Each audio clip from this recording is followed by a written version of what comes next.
선쉴드 TV, 폭염 속 지하철, 지붕부터 식혀야 합니다. 철도 지하철 지붕 차열 도료 이야기.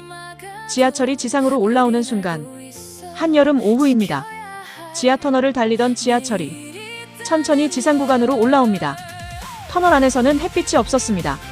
하지만 지상으로 나오는 순간 강렬한 태양이 열차 전체를 내리쬐입니다. 특히 햇빛을 가장 먼저 받는 곳, 바로 열차의 지붕입니다.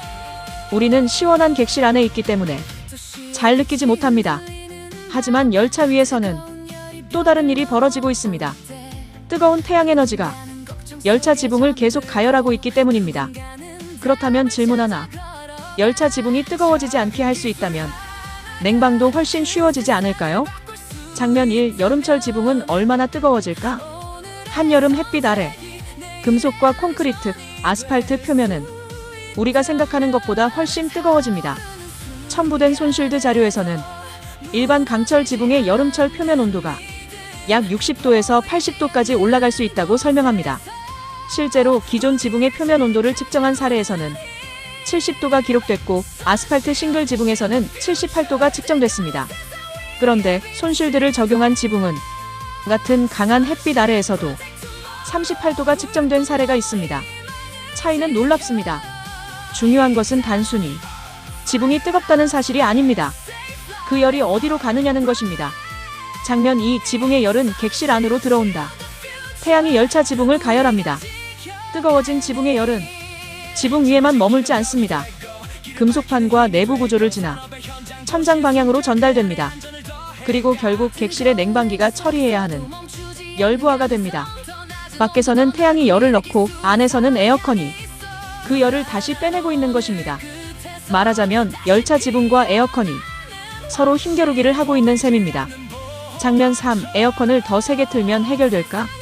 객실이 더워지면 우리가 가장 먼저 생각하는 해결책은 간단합니다. 에어컨을 더 강하게 가동하는 것입니다. 하지만 이것은 이미 들어온 열을 제거하는 방법입니다. 에어컨 용량을 키우면 전력 사용도 함께 증가합니다. 폭염이 심해질수록 외부 온도는 올라가고 차량 지붕은 뜨거워지고 냉방구하는 증가하고 에어컨은 더 오래 작동해야 합니다. 그렇다면 방법을 바꿔보면 어떨까요? 들어온 열을 식히기 전에 처음부터 열이 적게 들어오게 하는 것입니다. 장면 4. 열을 막는 가장 바깥쪽 방어선. 열차를 하나의 건물처럼 생각해보겠습니다. 창문도 있고 벽도 있고 바닥도 있습니다. 그리고 가장 위에는 지붕이 있습니다. 한여름 태양에 가장 많이 노출되는 차량 외피 가운데 하나입니다. 따라서 지붕에서 흡수하는 태양 에너지를 줄일 수 있다면 차량 내부로 들어오는 열도 줄일 수 있습니다. 이것이 바로 차열의 개념입니다. 열이 들어온 다음 제거하는 것이 아니라 열이 들어오기 전에 외부에서 줄이는 것입니다. 장면 5. 손쉴드는 어떻게 열을 줄일까? 선- 실드는 태양 에너지를 반사하고 방사하여 표면이 과도하게 가열되는 것을 줄이는 세라믹 기반 에너지 차폐 도료입니다. 자료에서는 분규산 진공 마이크로스피어를 이용한 구조와 태양 에너지에 대한 차열 기능을 설명하고 있습니다. 특히 일반 금속은 태양 에너지를 받아 쉽게 뜨거워질 수 있기 때문에 금속 표면에 차열 기능을 적용하는 것은 매우 중요한 의미가 있습니다. 열차 역시 넓은 금속 외피를 가진 이동수단입니다. 그래서 열차 지붕은 차열 기술을 적용하기 좋은 위치 가운데 하나입니다. 장면 6. 실제 건물에서는 어떤 결과가 있었을까? 실제 강판 지붕을 가진 약 2000제곱미터 규모의 공장에서 비교 시험이 진행됐습니다. 외기 온도는 35.8도, 선- 실드를 칠하지 않은 지붕의 밑면은 49.4도였습니다. 선- 실드를 적용한 지붕 밑면은 32.5도였습니다. 약 16.9도의 차이입니다. 실내 최고 온도 역시 미도장 건물은 42.9도, 선- 실드 적용 건물은 31.3도로 기록됐습니다. 지붕에서 열을 줄이면 지붕 아래 공간으로 전달되는 열 역시 줄어들 수 있다는 것을 보여주는 사례입니다. 장면 7. 그렇다면 철도 차량에서는 어떻게 달라질까요? 이 원리를 열차에 적용해 보겠습니다. 왼쪽에는 일반 열차, 오른쪽에는 지붕에 차열 도료를 적용한 열차가 있습니다. 똑같은 태양이 내리쬐입니다. 일반 열차 지붕은 태양 에너지를 받아 계속 뜨거워집니다. 반면 차열 지붕은 태양 에너지의 상당 부분을 반사하고 방사합니다. 결과적으로 지붕의 온도 상승을 줄이고 천장으로 전달되는 열을 줄이고 객실 냉방기가 처리해야 할 열부하를 줄이는 방향으로 작용할 수 있습니다. 간단하게 표현하면 이렇습니다. 지붕이 덜 뜨거우면 에어컨도 덜 힘들어집니다. 장면 8. 특히 지하철에서 중요한 이유. 서울 지하철에는 지하 구간과 지상 구간을 함께 운행하는 노선이 있습니다. 지하에서는 직사광선의 영향을 거의 받지 않습니다.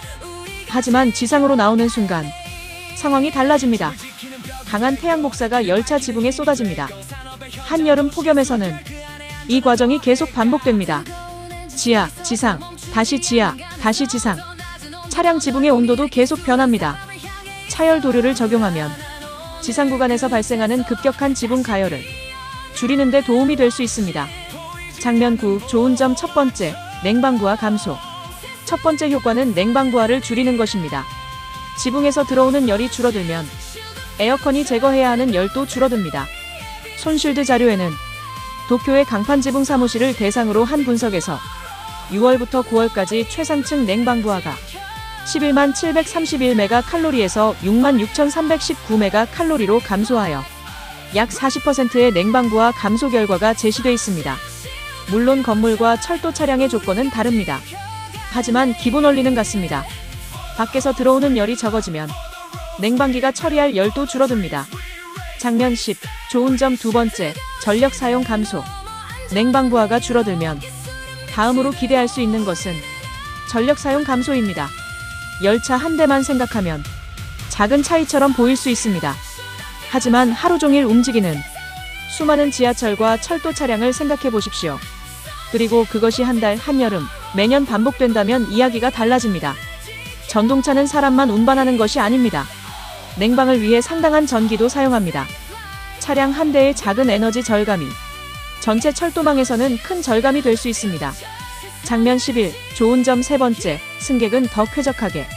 차량 내부 공기 온도가 같더라도 머리 위에 천장이 뜨거우면 사람은 더 덥게 느낄 수 있습니다. 뜨거운 표면에서는 복사열이 발생하기 때문입니다. 지붕의 온도를 낮추고 천장으로 전달되는 열을 줄이면 객실의 열 환경도 더 안정적으로 유지할 수 있습니다. 특히 폭염 속 지상 구간, 정차 시간이 긴 차량, 차량 기지에서 햇볕을 받고 있던 차량에서는 승객이 처음 탑승했을 때 느끼는 더위도 줄이는 데 도움이 될 수 있습니다. 장면 12. 좋은 점 네 번째, 차량도 열에서 보호한다. 뜨거워졌다가 식고 다시 뜨거워졌다가 식는 과정. 이것은 재료에도 스트레스입니다.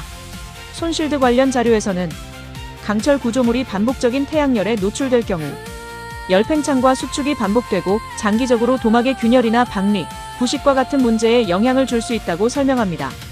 따라서 지붕 표면의 극심한 온도 변화를 줄이는 것은 냉방뿐 아니라 차량 외장과 도막의 열적 부담을 줄이는 측면에서도 의미가 있습니다. 장면 13. 사실 철도 적용은 처음이 아니다. 여기서 중요한 사실이 하나 있습니다. 손실드의 철도 적용 아이디어는 오늘 처음 등장한 것이 아닙니다. 관련 자료에는 1997년 7월 29일 일본 신칸센 희망호에서 손실드 도장 후 온도를 측정한 실측 자료가 남아 있습니다. 또한 국내에서도 서울교통공사 창동 차량기지에서 폭염에 따른 철도레일 온도 문제를 줄이기 위한 손실드 시험 시공 자료가 있습니다. 즉 차열 기술을 철도에 활용한다는 발상은 완전히 새로운 이야기가 아닙니다. 이제 폭염이 훨씬 심각해진 시대에 그 기술을 레일뿐 아니라 열차 지붕과 철도 시설 전체로 확대해서 바라볼 때입니다. 엔딩. 에어컨을 키우기 전에 열부터 막아보자.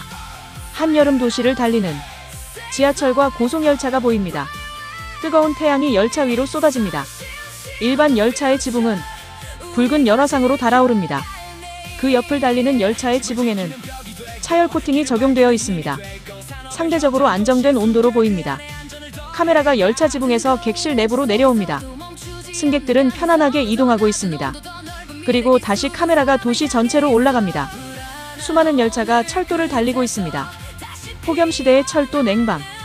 우리는 지금까지 에어컨을 얼마나 강하게 돌릴 것인가를 생각했습니다. 하지만 이제는 질문을 바꿔야 할지도 모릅니다. 왜 이렇게 많은 열을 열차 안으로 들어오게 하고 있을까?